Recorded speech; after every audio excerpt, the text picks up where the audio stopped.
Hola, mi nombre es Carla Ramírez. Yo les voy a hablar sobre la neurona como unidad de función en sí en el sistema nervioso, la conducción y la excitación, la conducción del potencial de acción, los tipos de fibras nerviosas como tales sus funciones y por último las neurotrofinas. Bueno, como mencioné, vamos a empezar con la neurona, que es la unidad de trabajo funcional del sistema nervioso. Cabe destacar que consideramos a las neuronas como células excitatorias porque tienen la capacidad de excitarse eléctricamente, lo que conduce a la generación del ya conocido potencial de acción. El cuerpo celular o soma contiene el núcleo, que es el centro metabólico de la neurona, y almacena el material hereditario o ADN. Las neuronas tienen varias proyecciones salientes llamadas dendritas, como ya las conocemos, que se extienden hacia afuera del cuerpo celular y se arborizan ampliamente para ayudar el papel de recepción de entrada de señales, procesando así la información y luego transmitiéndola a lo que es el soma de la neurona. Una neurona típica también tiene un axón fibroso y largo que se origina en un área engrosada del cuerpo celular, en este caso llamada colina axonal. La primera porción del axón se llama segmento inicial. El axón se divide en terminales presinápticas, cada una de las cuales termina en una serie de perillas sinápticas, que también son llamadas botones terminales. Los axones de muchas neuronas adquieren una vaina de mielina, en este caso que es un complejo de proteína lípido que se envuelve alrededor del axón. En el sistema nervioso periférico, la mielina se forma mediante una célula de Schwann, envuelve a su membrana alrededor del axón incluso hasta 100 veces. La vaina de mielina envuelve al axón excepto en los nodos de Rambier, que son consideradas como brechas periódicas en el que el axón no está mielinizado.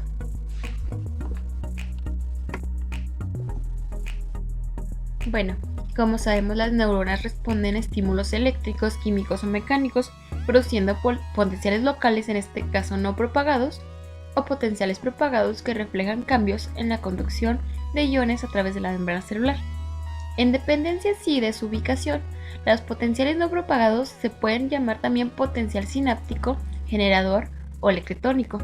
Los potenciales de acción propagados son en sí las respuestas primarias de las neuronas, en sí son la principal forma de comunicación dentro del sistema nervioso.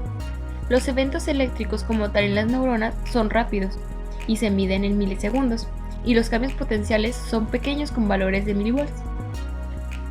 El impulso se transmite normalmente a lo largo del axón hasta su terminación.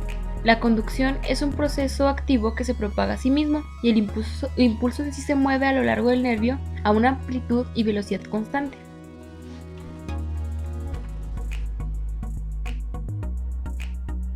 Muy bien, ahora yo les voy a hablar sobre el potencial de membrana en reposo y flujo de iones durante el potencial de acción.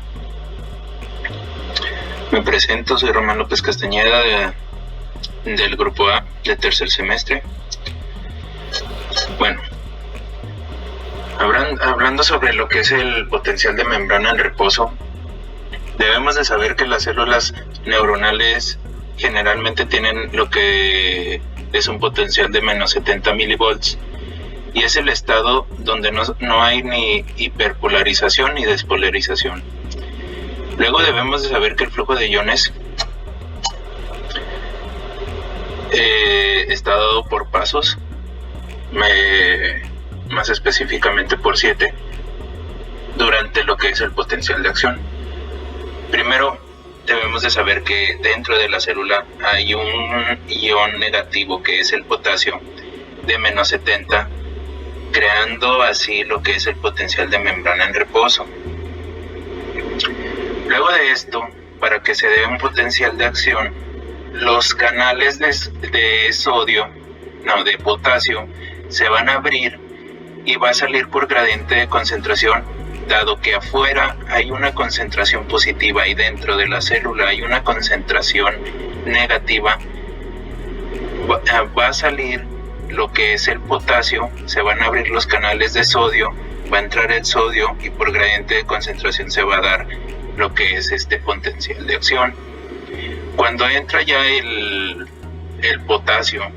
sodio dentro de la célula, va a llegar al umbral. Cuando se da el umbral, que es en 0 generalmente en lo que es las células neuronales, se va a despolarizar la membrana y va a llegar a 30, que después de esto se van a cerrar lo que son canales de sodio para que si ya no entre más sodio a la célula y no llegue a un potencial de membrana mucho más alto.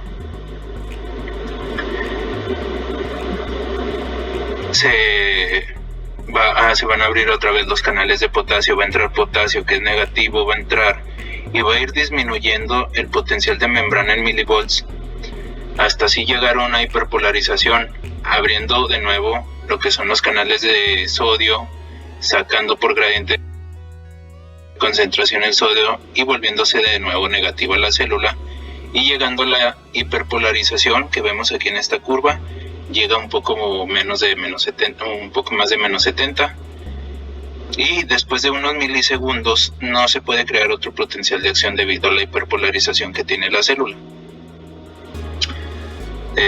Debemos de tener bien en claro cuál es la diferencia de hiperpotasemia e hipopotasemia. La hiperpotasemia está dada o se conoce como la concentración alta de potasio dentro de la célula. ¿Y qué quiere decir esto? Que va a haber una hiperpolarización. Lo que es la hipopotasemia quiere decir que hay una concentración muy baja de potasio dentro de la célula, no va a haber un gradiente negativo y por consiguiente vamos a tener lo que es una despolarización, porque como ya se los expliqué, generalmente lo que va a haber dentro de la célula va a ser lo que es el sodio, que es un ion positivo, y se va a dar una despolarización.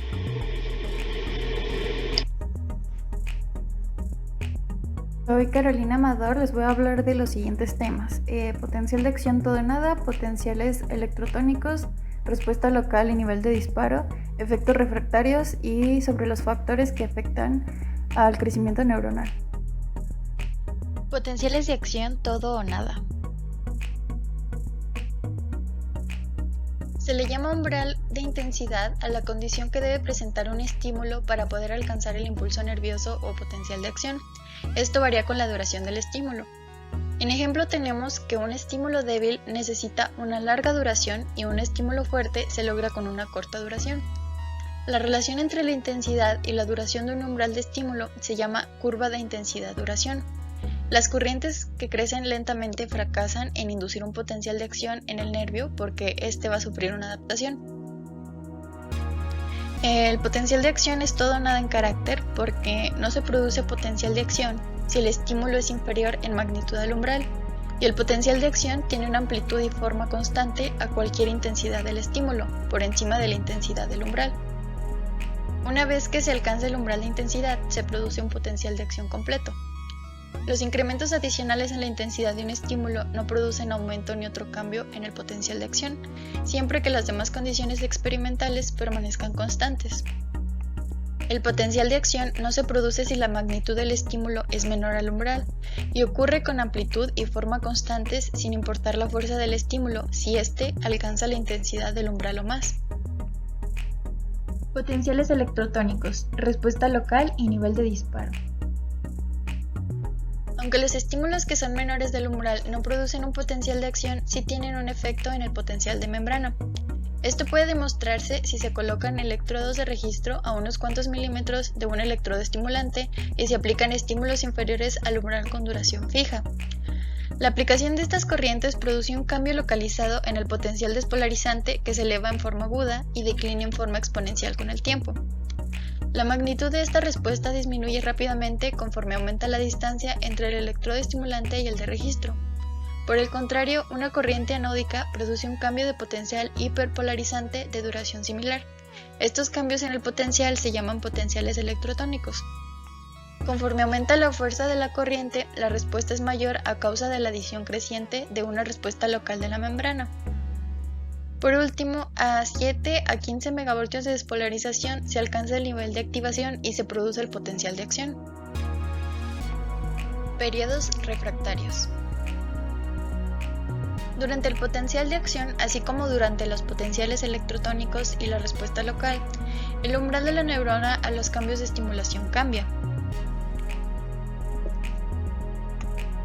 Las estimulaciones elevan el umbral y las potenciales despolarizantes lo reducen a medida que desplazan el potencial de membrana más cerca del potencial de umbral. Durante la respuesta local, el umbral se reduce, pero durante el aumento y gran parte de las fases descendientes del pico de potencial, la neurona es refractaria a la estimulación. El periodo refractario se divide en refractario absoluto, desde el instante que se alcanza el nivel de disparo hasta que la repolarización se completa, en aproximadamente una tercera parte, y refractario relativo, que dura desde ese instante hasta el inicio de la despolarización posterior. Durante el periodo refractario absoluto, ningún estímulo, no importa cuán fuerte sea, excitará el nervio. Sin embargo, durante el periodo refractario relativo, los estímulos más fuertes de lo normal pueden causar excitación. Bueno, ahora pasamos a lo que son los tipos de fibras nerviosas como tal. Estas en sí se pueden dividir en lo que es A, B y C, mientras el grupo A se puede subdividir todavía en lo que es alfa, beta y delta. En sí, después de que un estímulo se aplica a un nervio, hay un periodo de latencia, por así decirlo, antes del inicio del potencial de acción. Este intervalo corresponde al tiempo en que tarda un impulso en viajar a lo largo del axón, desde el sitio de estimulación a los electrodos de registro. Su duración es proporcional a la distancia entre la estimulación y los electrodos de registro e inversamente proporcional a la velocidad de conducción. Si se conoce como tal la duración del periodo latente y la distancia entre los electrodos estimulantes y de registro, se puede calcular la velocidad en conducción axonal. En general, cuando mayor sea el diámetro de una fibra nerviosa dada, mayor será su velocidad de conducción. Los axones grandes se ocupan principalmente de la sensación propioceptiva, la función motora somática, el tacto consciente y la presión, mientras que los axones más pequeños, por así decirlo, ayudan en el dolor, la sensación de temperatura y en la función autonómica. Hola, ¿qué tal? Mi nombre es Willy Alejandro Ayala Contreras y en esta ocasión yo les voy a hablar un poco acerca de lo que es el transporte axónico. Y pues bueno, espero que el video sea de su agrado.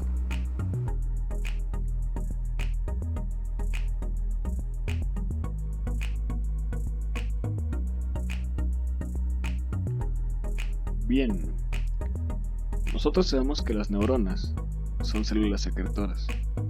Con esto me refiero a que van a liberar sustancias como neurotransmisores, ya sea a otras neuronas o a células efectoras.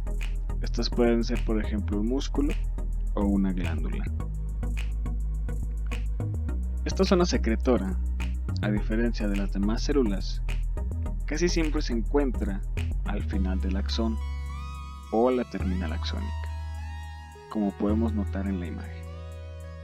Tenemos el cuerpo neuronal, el axón y la terminal axónica.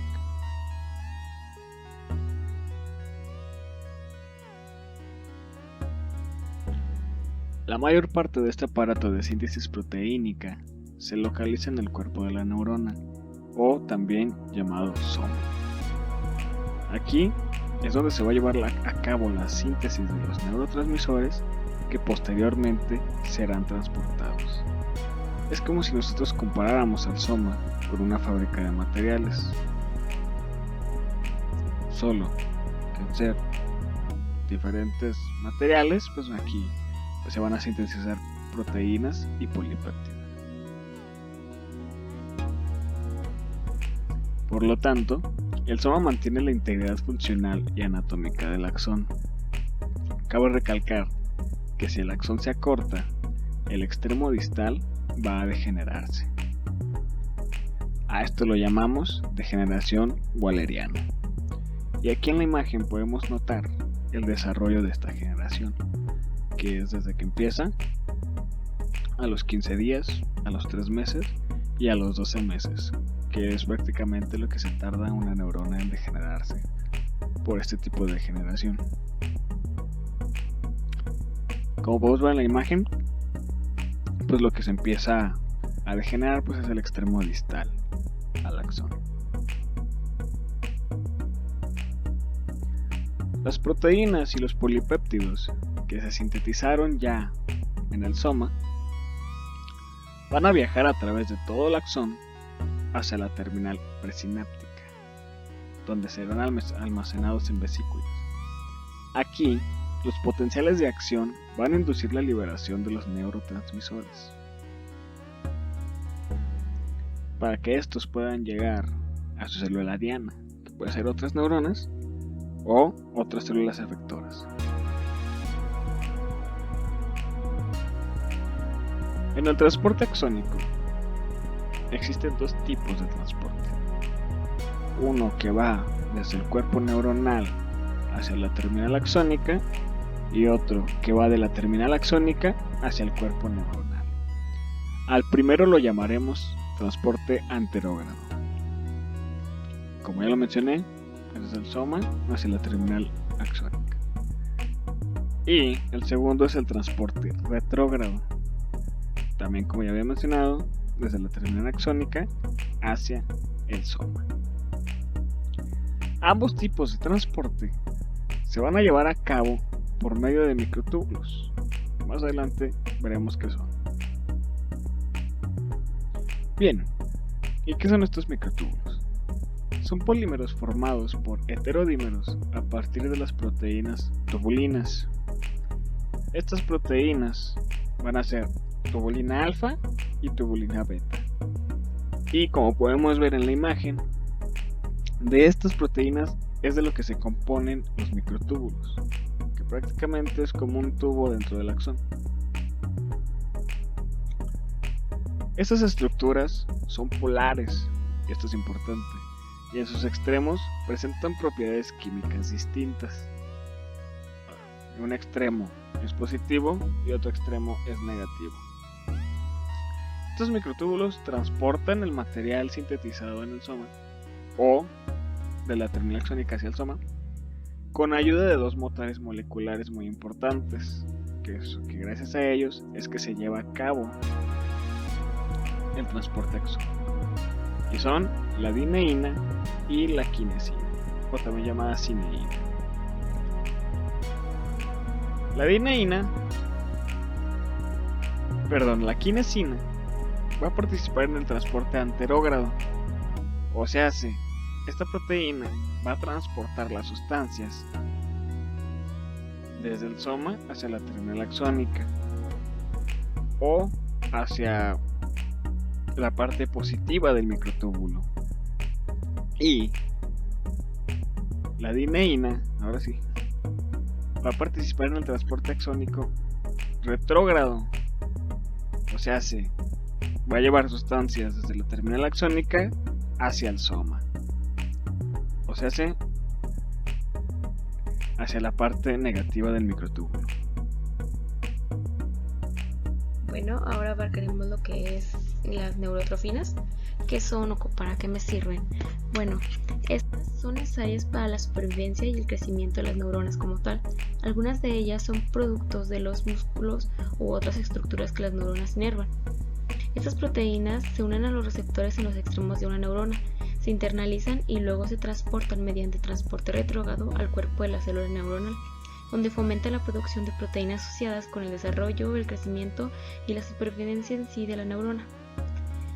Bueno, la primera neurotrofina, por así decirlo, identificada fue la NGF.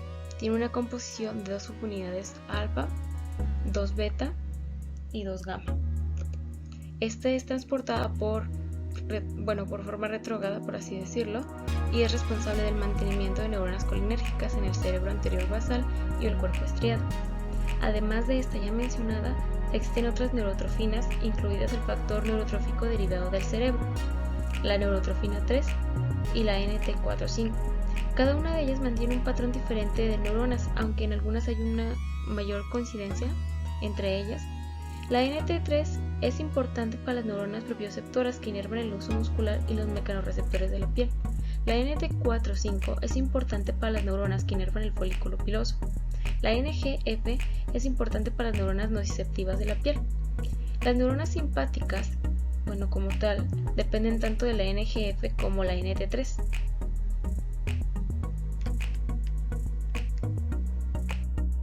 Otros factores que afectan el crecimiento neuronal. La regulación del crecimiento neuronal es un proceso complejo. Las células de Schwann y los astrocitos producen factor neurotrófico ciliar. Este factor promueve la supervivencia de las neuronas espinales dañadas y embrionarias y es posible que sea útil como tratamiento de enfermedades de seres humanos que presentan degeneración de las neuronas motoras. El factor neurotrófico derivado de la línea celular glial mantiene la supervivencia de las neuronas dopaminérgicas mesencefálicas y previene la apoptosis de las neuronas motoras espinales. Otro factor que intensifica el crecimiento de las neuronas es el factor inhibidor de leucemia. Además, las neuronas y otras células responden al factor de crecimiento similar a la insulina tipo 1 y las diversas formas del factor transformador del crecimiento, factor de crecimiento de fibroblastos y factor de crecimiento derivado de plaquetas.